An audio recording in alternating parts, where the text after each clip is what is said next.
positive for us, for me personally, very positive, but there's not much you can do when you hit a wave like that. Right. Carolyn, that we're bingo writing right now, actually. When you were door knocking, did you pick up any signs that what transpired was going to transpire? Not as much door knocking, but just seeing sometimes on the social media the NDP sort of triumphalism and what they saw in terms of momentum, which was the NDP candidate in my riding. And so William Moles. So it was a little bit worrying that way. I think that even from the beginning that we watched a lot of volunteers because of the new consolidated database for Liberals.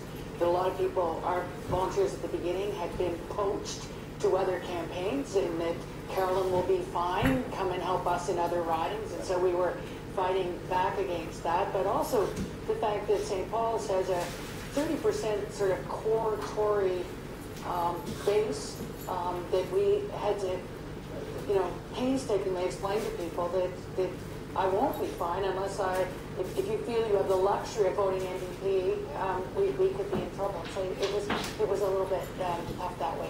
John, when did you have a sense that you're going to lose that seat somehow? Well, one of the nice things about not contending parties contending for power is you can be a little more relaxed in your opinions. I think, I'll be honest, a lot of us who pay attention to the strategy of these things, and I wasn't a participant in this, had a pretty dark feeling about the wisdom of watching this election in the first place. People were saying, well, it won't get better, this is our time to do it, but I would sometimes say, listen, they don't launch space shuttles into hurricanes. They just don't. There may not be a better time to do it, but they just don't do that. There was a lot of foreboding among people who pay close attention to this stuff.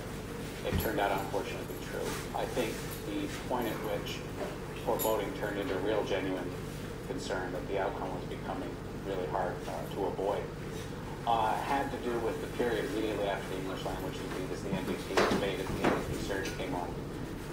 Campaigns can pivot. They are capable of turning around large wave dynamics. We did it in 2004. It wasn't a pretty operation, but we did it. I've seen Mr. Ketchum's campaign deflect negative wave dynamics that were happening really well. I've seen successful attempts to divert something from happening that only come back to bite you later, like with Mr. Peterson in 1990 when he beat down a Tory surge only to have it come up as NDP. It can be done. You can beat back waves, but the Liberal Party wasn't doing the things that you have to do to beat back waves.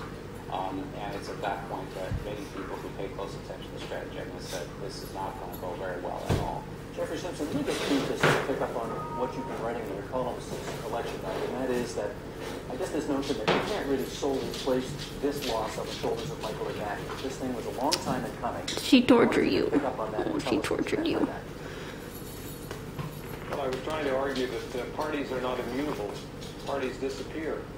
Parties outlive their usefulness.